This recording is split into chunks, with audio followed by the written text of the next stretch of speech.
దయచేసి యెహెజ్కేలు 21వ అధ్యాయము 24 నుంచి 27 వరకు చదువుకున్నాం. ధ్యానించుకుని ఆరాధనలోకి వెళ్దాం. కాబట్టి ప్రభువైన యెహోవా ఇలాగ సెలవిస్తున్నాడు. కాబట్టి అంటే అర్థం ఏంటి? పైన గత వారంలో చూసాం. యెహోవా వాక్కు నాకు ప్రత్యక్షమై ఇలాగ సెలవిచ్చినని ప్రవక్త చెప్తున్నాను. నరపుత్రుడా, బబులోను రాజు ఖడ్గం వచ్చుటకు 2 మార్గములు చూసుకున్నాం. గత వారంలో 2 మార్గాలు ఉన్నాయి. ఒకటి మోయాబు దేశం, రెండవది సొంత. మనకు కూడా 2 మార్గాలు ఉన్నాయి. అంటే ఈ లోకం నుంచి విడిచిపెట్టిన తర్వాత, ఈ లోకాన్ని విడిచిపెట్టిన తర్వాత మానవులంతా ఈ లోకయాత్ర ముగించిన తర్వాత పాపులు తమ పాపాల్లో చచ్చిపోతే కదా ఎక్కడికి వెళ్తారు? నరకానికి వెళ్తారు. నీతిమంతులుగా తీర్చబడిన వారు, నీతిమంతులు ఎవరు లేరు, ప్రభువైన యేసుక్రీస్తునందు విశ్వాసం ద్వారా నమ్మి బాప్తిజం పొంది రక్షణ పొంది ఆ రక్షణలో బలపడుతూ ఎదుగుతూ రక్షణ కొనసాగించుకుంటూ దేవుని క్రియలు చేస్తూ దేవుని ఆరాధిస్తూ ప్రార్థిస్తూ దేవుని సేవ చేస్తూ జీవితాంతం కూడా అంతవరకు మరణం వరకు కొనసాగిన వారు నిత్య జీవంలోకి వెళ్తారు. అందుకనే నిత్య జీవ మార్గం ఉంది, మరణ మార్గం ఉంది. మరణ మార్గం విశాలమైనది, నీతి మార్గం సంకుచితమైనది. ఎందుకంటే ఈ ఇరుకు మార్గంలో మనం చేయవలసింది ఏం లేదు. మన పాపముల కొరకు యేసు ప్రభు చనిపోయాడు, సమాజీవుడు తిరిగి లేచాడు. మనం చేయవలసింది ఏంటి? కేవలం నమ్ముకోవాలి. మీరు చేయవలసిన క్రియ ఏంటంటే యోహాను సువార్త 6వ అధ్యాయం 27వ వచనం చదవండి. 27వ వచనం అండి. కష్టపడుకుడి కానీ కష్టపడు మీకు ఇచ్చును.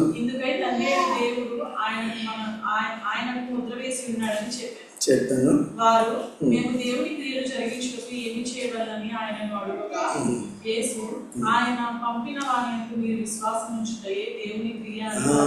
ఆయన పంపిన వానియందు విశ్వాసం ఉంచుటే దేవుడు ఎవరిని పంపాడు? మానవుల యొక్క పాపాన్ని పరిహరించడానికి, వారికి నమ్మిన వారికి నిత్య జీవాన్ని ఇవ్వటానికి. అంటే యేసు ప్రభు మన కార్యాలు నందు కాదు కానీ యేసు ప్రభు చేసిన కార్యమునందు విశ్వాసం ఉంచాలి. నా పాపముల కొరకు క్రీస్తు సిలువ వేయబడ్డాడు, గాయపరచబడ్డాడు, రక్తం కార్చాడు, చనిపోయి సమాజకుడు తిరిగి 3వ దినమున లేపబడ్డాడని నమ్మాలి. అంతే. నమ్మటమే క్రియ. నమ్మకంలో క్రియ ఏమైనా ఉందా? నమ్మటమే క్రియ. ఇక నమ్మినప్పటి నుంచి ఇంకేం చేయాలి? విధేయత అనేది ఉండాలి. నమ్మిన వారు ఏం చేస్తారు? విధేయత చూపిస్తారు, విశ్వాసంలోనే ఉంటారు. మనం చేయవలసింది ఏం లేదు. అయితే మనము మన సొంత తలంపులను ఉపయోగించి ఇరుకు మార్గంలో మనంతటి మనమే స్వబుద్ధిని ఆధారం చేసుకుని ఏమైనా చేస్తే ఆ ఇరుకు మార్గంలో ఫిట్ అవ్వము. అంతా కూడా దేవుడు చెప్పిందే చేయాలి. ఒకవేళ నీకు నాకు ఏదన్నా కష్టతరంగా ఉంది, దేవుడు చెప్పింది చేయటం అంటే ఆ కష్టాన్ని కూడా తొలగిస్తాడు. ప్రార్థన చేయడమే మన పని. ఏం చేయని అవసరం లేదు. ఏం చేయాలి? ప్రార్థన చేయాలి. ఫర్ ఎగ్జాంపుల్, యేసుక్రీస్తు ప్రభు లోకంలో శరీరధారిగా ఉన్నప్పుడు 5,000 మంది పురుషులే మీటింగ్లో ఉన్నారు. 3 రోజులు దివారాత్రములు వాక్యాన్ని ఆయన బోధిస్తూ ఉన్నాడు. అయితే అందరూ మైమర్చిపోయారు, వాక్యాన్ని వింటూనే అలాగే ఉండిపోయారు. మనమైతే ఒక గంటకి 3-4 సార్లు లెగాలనిపిస్తుంది. కొంతమంది బయటికి పోయి వస్తూ ఉంటారు. అయితే వీళ్ళు 3 దివారాత్రులు యేసుక్రీస్తు ప్రభు ఉన్నప్పుడు ఎంత క్రమశిక్షణ ఉన్నారు.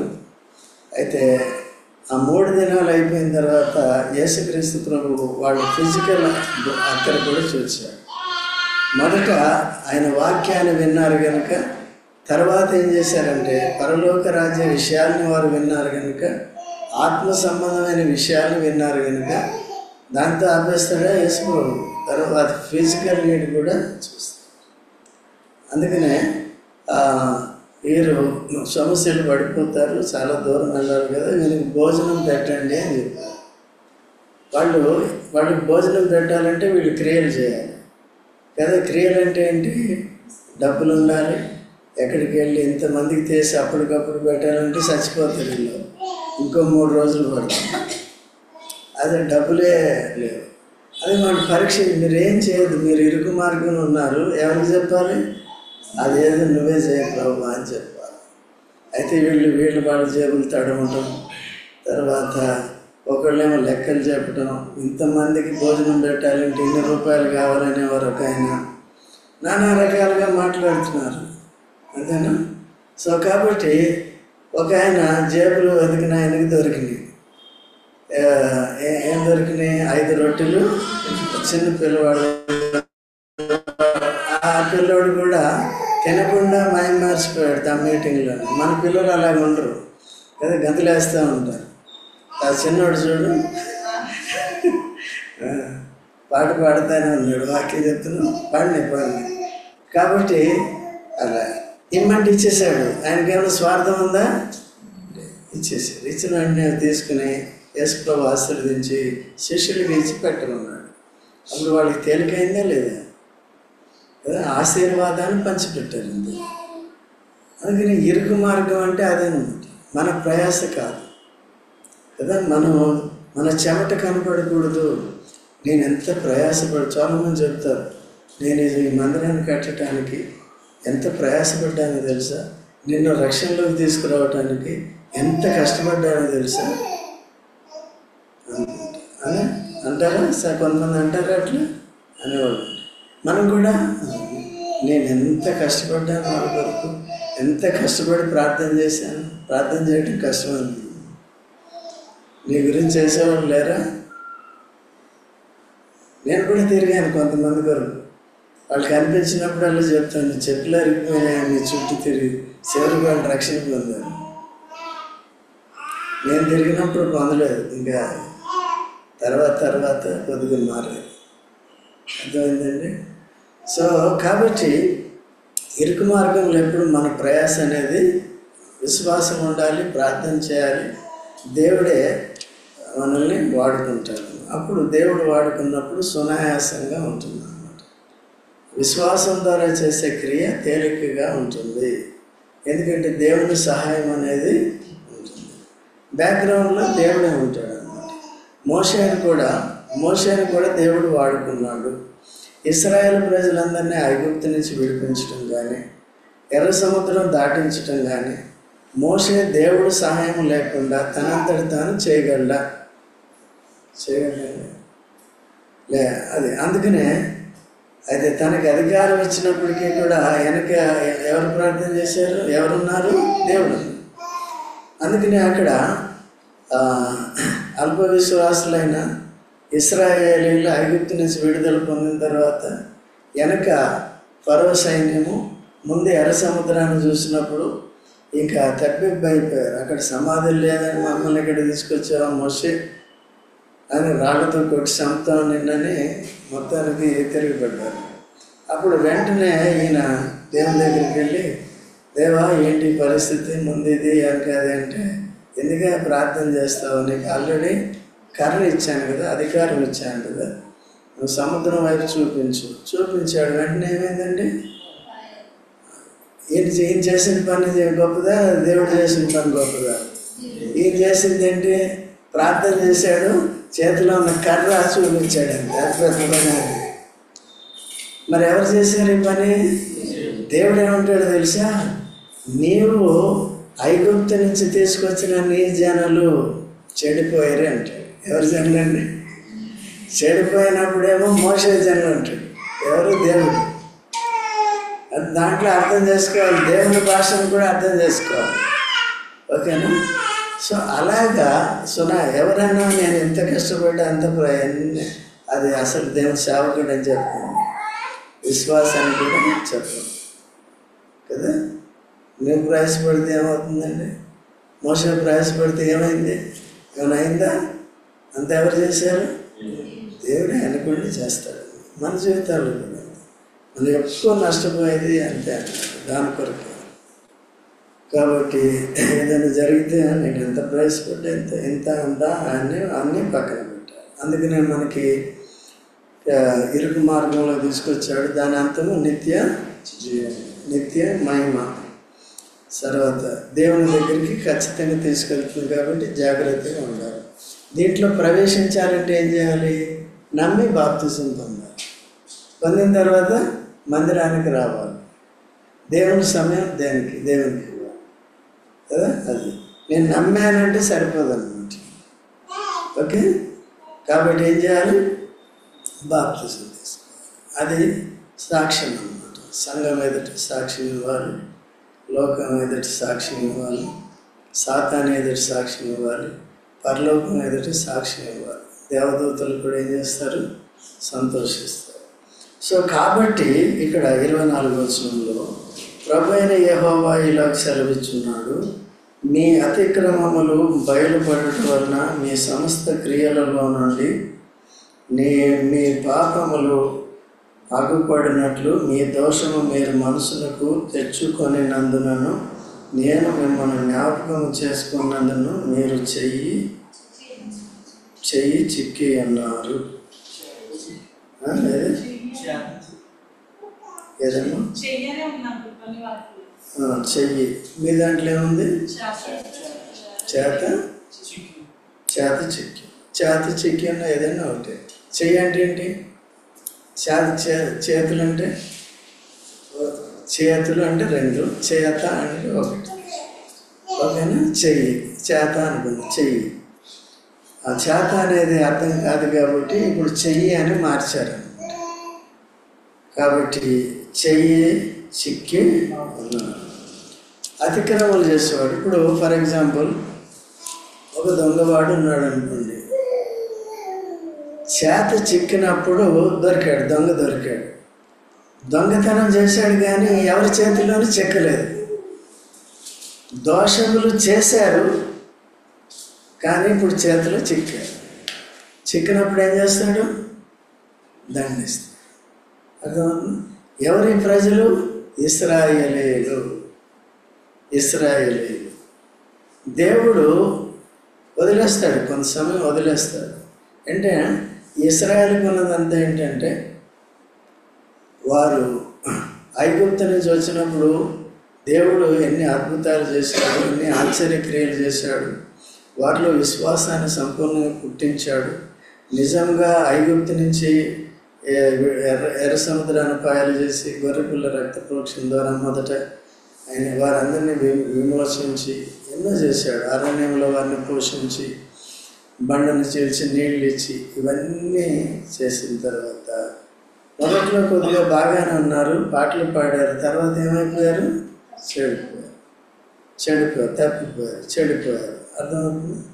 సో అలాగే తరతరాలకి కూడా యెహెజ్కేలు దినాల్లో ఇంకా ఏం చేస్తున్నారండి? ఇంకా విగ్రహారాధన ఎక్కువైపోయింది, శరీరతత్వం ఎక్కువైపోయింది.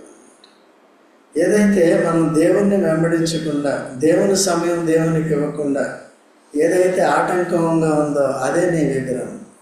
అది ఒక నీ రెడ్డి ల్యాబ్సే కావచ్చు, నీ ఇంకో ల్యాబ్సే కావచ్చు, లేకపోతే ఇంకో ల్యాబ్సే కావచ్చు కదా. ఏ ల్యాబ్ అయినా ఏమవుతుంది నీకు? నాకు నీవు దోషివి, నువ్వు పెద్ద పాపం చేయనక్కర్లేదు.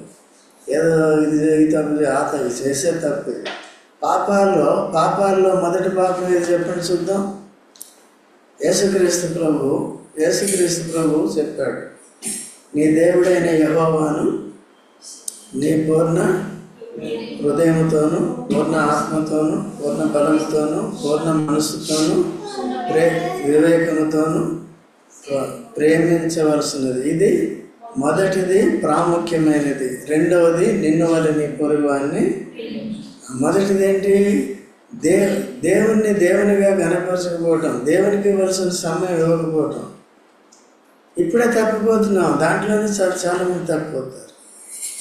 ఇప్పుడు సువర్ణ మార్నింగ్ రాలేకపోయింది, ఎవ్రీ మార్నింగ్ వస్తుంది ప్రతి సండే, రాలేకపోయింది. ఇప్పుడు ఎందుకు వచ్చింది?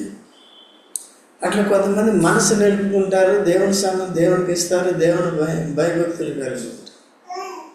ఓకే, అటువంటి వారిని కూడా దేవుడు ఇంకా పరీక్షిస్తూ ఉంటాడు కదా. భక్తి కలిగిన వారిని కూడా ఏం చేస్తాడు? మాకు కూడా కొన్నిసార్లు జాలి అనిపిస్తుంది, వీళ్ళంతా భక్తిగా వస్తున్నారు, వాళ్ళకి ఈ శ్రమ ఏంటి ప్రభు, ఆ శ్రమ ఏంటి ప్రభు అని మేము కూడా ప్రశ్నిస్తూ ఉంటాం. ఎవరిని? దేవుని. మా స్థలాల్లోకి వచ్చి ప్రశ్నిస్తూ ఉంటాం. ఓకే, ఇవన్నీ ఉంటాయి. కొంతమంది ఉంటారు, ఎంత చెప్పినా హృదయం కఠినంగానే ఉంటుంది. ఎందుకంటే వారి శరీర జీవితానికి అలవాటు పడిపోయారు. అది ఎందుకంటే మీరు ప్రార్థన చేసుకోవాలి. మనకేంటంటే ప్రాముఖ్యమైనది మనకి నిత్య జీవం. ఈ లోకంలో ఎంతకాలం ఉంటామో ఎంతకాలం ఉన్నామో మనకి తెలియదు. అయితే కొన్ని సందర్భాల్లో మీ ఆర్థిక పరిస్థితిని బట్టి దీన్ని బట్టి ఉంటే కేవలం నేను ప్రయాసపడిపోతేనే నేను నా కుటుంబాన్ని కట్టుకోగలుగుతాను, నా పిల్లల్ని పోషించుకోగలుగుతాను, వారి భవిష్యత్తు ఎంతో బాగుంటుంది కాబట్టి ఇప్పుడు కష్టపడతాను అనుకున్నప్పుడు నీ ప్రయాస మీద నువ్వు ఆధారపడుతున్నావు కదా. దేని మీద ఆధారపడాలి? దేవుని ఆశీర్వాదం మీద ఆధారపడాలి. ఎప్పుడు ఆశీర్వదిస్తాడు? శ్రమ పడింది కొద్దిగా మన విశ్వాసాన్ని ఏం చేస్తాడు? పరీక్షిస్తాడు. నిలబడిన తర్వాత ఇస్తాడు కదా. కాబట్టి ఇప్పుడు మేము కూడా అన్నాం అనుకోండి, మేము కూడా జీరో నుంచే చాలా కాలం, చాలా సంవత్సరాలు, ఈవెన్ ఇప్పుడు కూడా డబ్బు ఉన్నా లేకపోయినా దాని మీద మనసు పోదు, దాని మీద పెట్టే పనే లేదు. ఎప్పుడు కూడా వేరే వారి సమస్యలు ఉంటే కూడా చూస్తూనే ఉంటాం. అర్థమైందా? వేరే వారి సమస్యలు ఉంటే కూడా చూస్తూ ఉంటాం. మరి నిస్సహాయ పరిస్థితులు ఉంటే కూడా చూస్తూనే ఉంటాం. అట్లా కాబట్టి దాని మీదకి వెళ్ళకూడదు. అలాగా దేవుడు ఏం చేస్తాడు? మనల్ని ఆశ్రయిస్తాడు. ఇప్పుడు డబ్బు ఉంటే అన్ని పనులు అయిపోతే కదా. విశ్వాసం ఉంటే దేవుడు కార్యం చేశాడంటే కార్యాలు సునాయాసంగా. ఎప్పుడైతే మనం విశ్వాసంలో కొద్దిగా బలహీనంగా ఉంటామో, భయపడిపోతూ ఉంటాము, ఏమవుతుందో ఏమైపోతుందో అని ప్రార్థన చేయకుండా ఉంటాము, ప్రభు మీద నిలకడగా ఆధారపడి ఉండము, ఆ పరిస్థితుల్లో అప్పుడు మనకు డబ్బులు ఖర్చు అవుతాయి, ఆందోళన వస్తుంది, ఇవన్నీ కూడా వస్తుంటాయి. అంతేనా వంశీ? తర్వాత నెమ్మది దేవుడు ఏం చేస్తాడు? వాటి నుంచి అనుభవాలు నేర్పిస్తాడు. కాబట్టి దేవుని మీద ఆధారపడితే ఆశీర్వాదం వస్తుంది. మన ప్రయాసం మీద ఆధారపడితే దేవుని ఆశీర్వాదం ఆలస్యం అవుతుంది, ఎప్పుడు కూడా ఆయన దగ్గరికి వచ్చే వరకు వస్తుంది. కాబట్టి ఇక్కడ వారిని ఏమంటున్నాడు? దొరికిన వాడిని ఏమంటున్నాడు అంటే 25వ వచనం, గాయపడిన వాడా దుష్టుడా, ఇశ్రాయేలుకి అధిపతి, దోష సమాప్తి కాలం నీకు వచ్చి ఉన్నది. గాయపడిన వాడా దుష్టుడా, ఇశ్రాయేలుకి అధిపతి, దోష సమాప్తి కాలం నీకు తీర్పు వచ్చింది. కాబట్టి ఇశ్రాయేలుకి అధిపతి తీర్పు వచ్చింది. ఇప్పుడు నాయకులైన వారు కూడా ఎట్లా నడిపించాలంటే మాదిరికరంగా ఉండాలి. అందుకనే దావీదుకి ఏం పేరుంది? దావీదుకి మంచి కాపరి అనే పేరుంది కదా. మంచి కాపరి అనే పేరుంది. ఎక్కడుందో తెలుసా? చూడండి, కీర్తన 78వ కీర్తన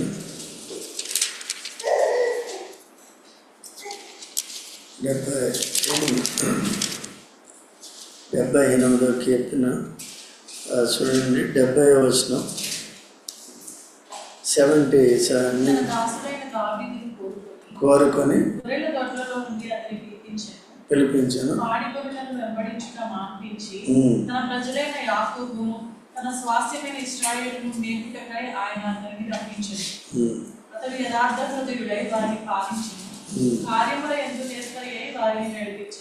చూసారు, ఇలాగ ఉండాలి కదా, ఇలాగ ఉండాలి. ఇది మంచి కాపరి అంటే. అంతకుముందు ఆయనకి గొర్రెలను మేపినప్పుడు కూడా యథార్థవంతుడిగానే ఉన్నాడు, వాటిని హత్తుకునే ఉన్నాడు, వాటిని కనిపెట్టుకునే కూర్చున్నాడు. వాటికి ఎలుగుబంటి సింహం వస్తే కూడా ఏం చేశాడండి? తన ప్రాణాన్ని ఫలంగా పెట్టాడు. ఒక్క మేకను పట్టుకుందంతే, ఆ పులి ఏదో పట్టుకుంటే దాన్ని చీల్చేసి ఏం చేశాడు? మనమైతే ఏం చేస్తాం? యేసు ప్రభు కూడా అంతే. మనమంతా పులి నోట్లో చిక్కిన మనల్ని ఏం చేశాడు? విడిపించాడు, బ్రతికించాడు, నిత్య జీవాన్ని ఇచ్చాడు. ఓకేనా?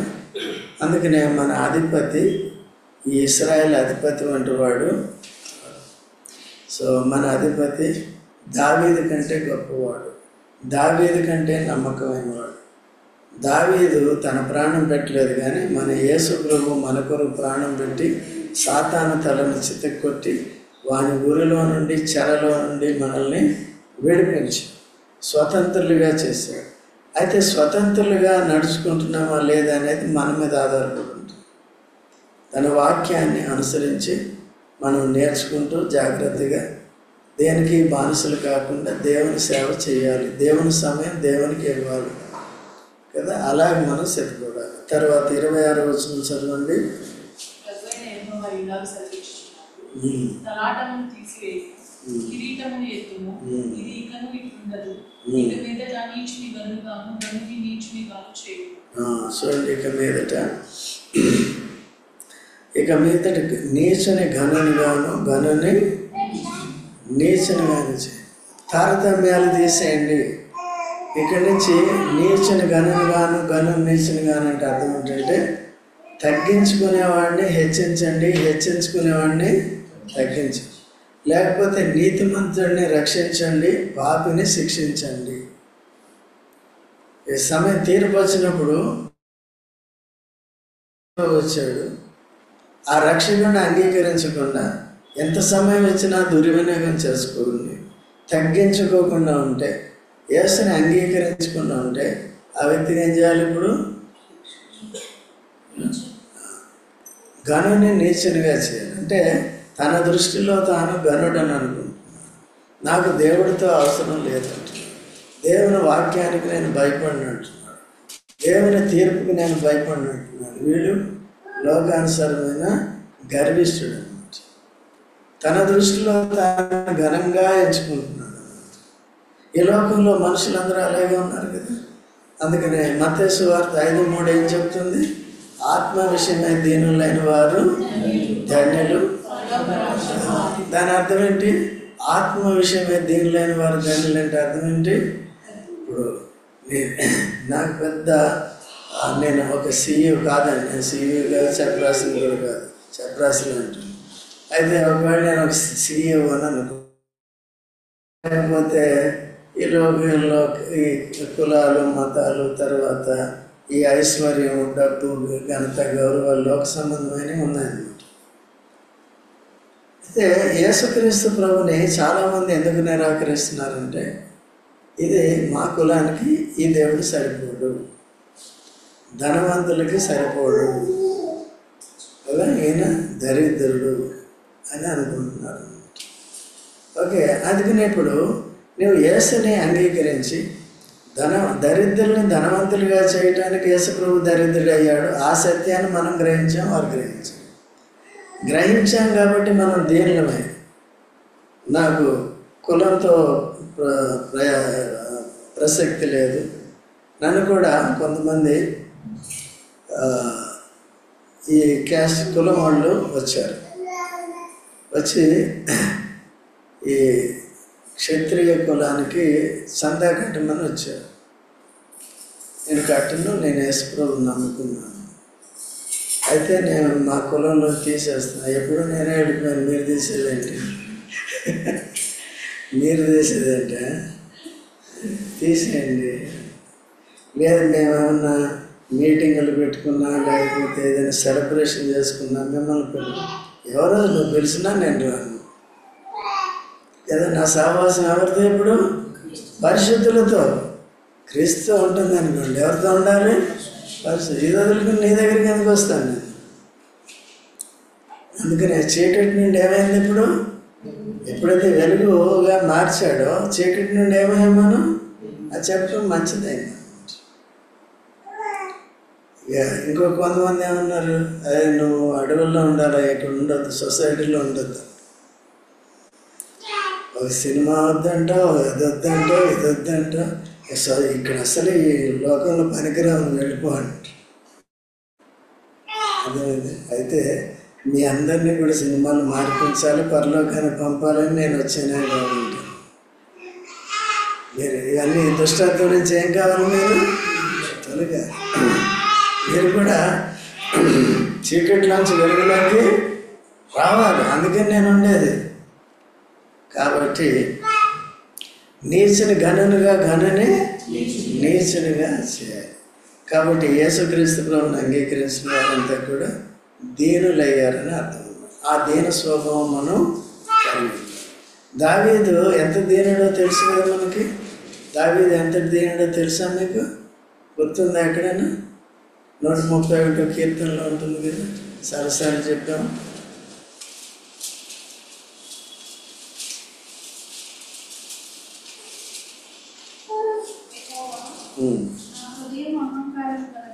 కాదు కావు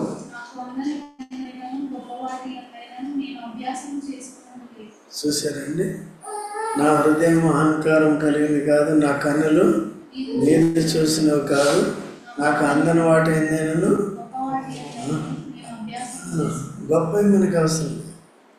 కాబట్టి చాలామంది కూడా ఈ గొప్ప వాటిని వెతుకుతూ కూర్చుంటారు, భక్తులు కూడా. సో వాటిని వెతుకు. దావీదు అంత రాజు, ఏది రాజు స్థాయికి ఎవరు తీసుకొచ్చారు? ఆయన ఏమైనా వెతికాడా? ఇందాక చదువుకున్నాం కదా, 78వ కీర్తన 70వ వచనంలో ఆయన పాడి మేకలను మేపుకుని ఆయన తీసుకొచ్చి ఎక్కడ పెట్టాడు? ఆయన ఏమైనా అనుకున్నాడు ఎప్పుడైనా నా జీవితాంతం మేకలను మేపుకోవడం అనుకున్నాడు? సరే, ఏమైంది? అయితే ఆయనలో విశ్వాసం ఉంది, ఆయనలో నమ్మకమైన మనసు ఉంది, అప్పటి నుంచి దేవుని భయము భక్తి ఉంది. కాబట్టి అలాంటి వాళ్ళు కావాలి. ఓకే, అన్నదమ్ములు ఇంకా 7 ఉన్నారు. 7 వారందరిలో భక్తి లేదు. సో అలాంటి తీసుకొచ్చి ఇశ్రాయేల్ని కాయటానికి మిగిలిన అధిపతులు వచ్చారు, ఇశ్రాయేల్ రాజులు. ఏం చేశారండి? తాము చెడు క్రియలు చేసి ఇశ్రాయేల్ని కూడా చెడు క్రియలు చేయటానికి వారు కారకులు. అటువంటి వారికి కూడా తీర్పు వస్తుంది. 27వ వచనంలో నేను దాన్ని పడద్రోయేదును వాటికి అయిపోయింది ఇంకా అంతే. దాని స్వాస్థ్యకర్త వచ్చే వరకు ఇది నిలవదు, అప్పుడు నేను దాన్ని అతనికి ఇచ్చేదాన్ని. కాబట్టి నేను దాన్ని పడద్రోయేదును దాని స్వాస్థ్యకర్త వచ్చే వరకు అది నిలవదు. సో కాబట్టి ఎవరి స్వాస్థ్యాన్ని దేవుడు వారికి సిద్ధపరుస్తున్నాడు. ఏదైతే విరోధంగా ఉంటుందో దేవునికి, దేవుని ప్రజలకి దాన్ని పడతారు. ఇప్పుడు మన విరోధం ఎవరండి? ఎవరు పడతారు? సాతాను దేవునితో సమానంగా ఉండాలని పరలోకంలోనే దూతగా ఉన్నప్పుడు అతను ఏం చేశాడు? పడదోశాడు. ఇప్పుడు భూమి మీద ఉంది, ఇంకా కిందకి పడదోస్తాడు. ఇంకా కింద ఎక్కడ? పాతాళం. ఇంకా కింద ఎక్కడ? అంతే, లాస్ట్. ఓకేనండి. అయితే అందుకనే మనల్ని అడ్డగించే శక్తిని కూడా పడదోస్తాడు. అందుకనే మనం ఇతరులకి ఆటంకకరంగా ఉండకున్నట్లు మనం కూడా నీతి న్యాయాలని పాటిస్తూ దీనత్వం కలిగి హెచ్చైన వాటి యందు మనసు పెట్టకుండా దేవుని ఆశీర్వాదం ముందు విశ్వాసం కలిగి మనం విశ్వాసంతో కొనసాగినప్పుడు దేవుడు మా కార్యాలు మనం చేయగలగటానికి శక్తి సామర్థ్యాలు ఇస్తాడు. తద్వారా మన కార్యాలు ఆయనే చూస్తారు. ఇప్పుడు చూడండి, ఇందాక చూసుకున్నాం కదా, 5,000 మందికి భోజనాలు ఎవరు పెట్టారు కదా? ఎప్పుడు పెట్టాడు? ముందు వాక్యం విన్న తర్వాత. ఎన్ని రోజులు? నాకు అది లేకుండా ఈ భోజనమే కావాలి, సోనా మసూరి రైస్, తెల్ల రైస్,